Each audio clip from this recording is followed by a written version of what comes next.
নমস্কাৰ এই মুহূৰ্তত আহি পৰিছে কেইবাটাও বিগ ব্ৰেকিং নিউজ আৰু এনে ধৰণৰ খবৰসমূহ নিতৌ চাবৰ কাৰণে চেনেলটো সাবস্ক্ৰাইব কৰি ভিডিঅ'টোত এটা লাইক কৰি দিব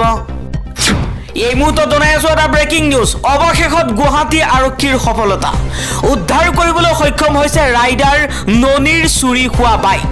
দক্ষিণ চালমৰাৰ ফকিৰগঞ্জত উদ্ধাৰ ৰাইডাৰ ননীৰ বাইক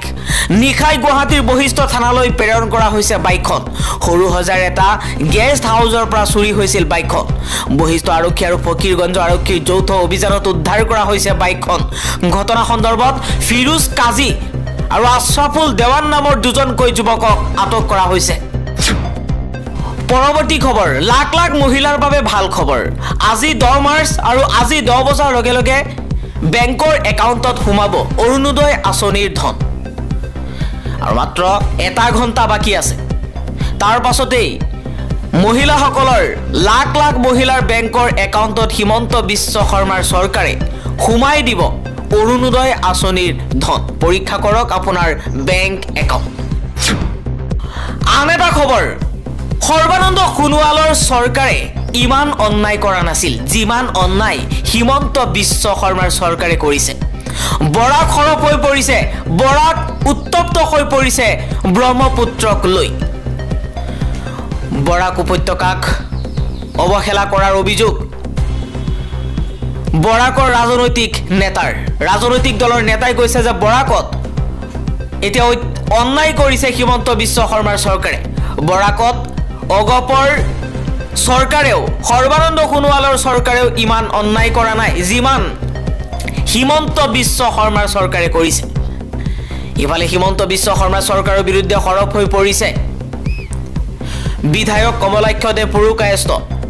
কমলাক্ষদেৱ পুৰুকায়স্তই কৈছে প্ৰয়োজন হলে আন্দোলন কৰিম হিমন্ত বিশ্ব শৰ্মাৰ চৰকাৰৰ বিৰুদ্ধে এডিআৰইৰ ফলাফলে বৰাকত বঞ্চনা কৰিছে এডিআৰইৰ ফলাফলত বঞ্চনা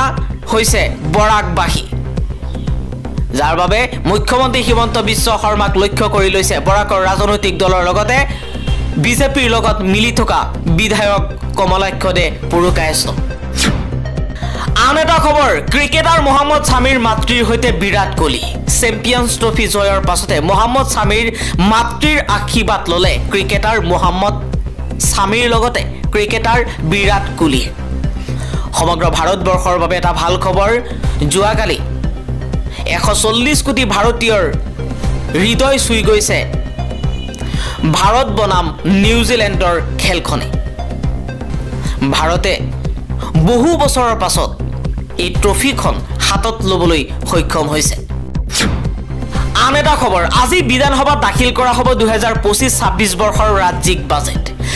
দাখিল কৰিব বিত্তমন্ত্ৰী অজন্তা নেওগে পৰৱৰ্তী খবৰ আমেৰিকাত পুনৰ বিমান দুৰ্ঘটনা সংঘটিত হৈছে পেনচিলভেনিয়াৰ আৱাসিক এলেকাত ভূপতিত এখন বিমান দুৰ্ঘটনাৰ পাছতেই জুয়ে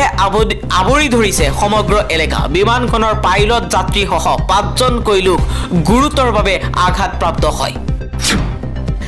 আন এটা খবৰ ৰাজ্য চৰকাৰে আজি দাখিল কৰিব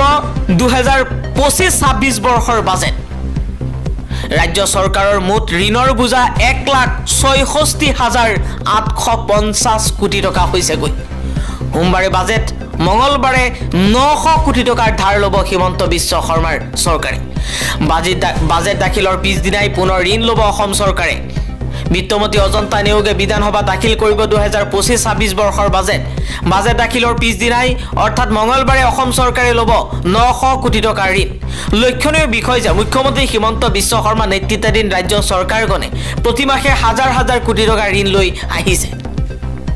চলিত মাহৰ বিগত 4 মাৰ্চত 900 কোটি টকা ঋণ লোৱাৰ চৰকাৰখনে পুনৰ 11 মাৰ্চত 900 কোটি টকা ঋণ লোৱাৰ বাবে সিদ্ধান্ত গ্ৰহণ কৰিছে 20 বছৰৰ বাবে চৰকাৰী ষ্টক নিলামৰ জৰিয়তে ৰাজ্য চৰকাৰখনে এই ঋণ ল'ব ইতিমধ্যে ৰাজ্য চৰকাৰখনে এই ঋণ গ্ৰহণৰ বাবে ৰিজাৰ্ভ বেংকৰ ওচৰত প্ৰয়োজনীয় প্ৰস্তাৱ দাখিল কৰিছে জানুৱাৰী মাহত দুটা পৰ্যায়ত লৈছিল 1000 কোটি টকা ফেব্ৰুৱাৰী মাহত 3,650 কোটি টকা ঋণ লৈছিল 4 মাৰ্চত 900 কোটি টকা পুনৰ 900 কোটি টকা ঋণ লোৱাৰ সিদ্ধান্ত গ্ৰহণ কৰিছে। উল্লেখ্য যে চলিত বিত্তীয় বৰ্ষ সমাপ্ত হ'বলৈ মাজত মাত্ৰ কেইটামান দিন বাকী আছে। সেইবাবে চৰকাৰখনে অন্তিমটো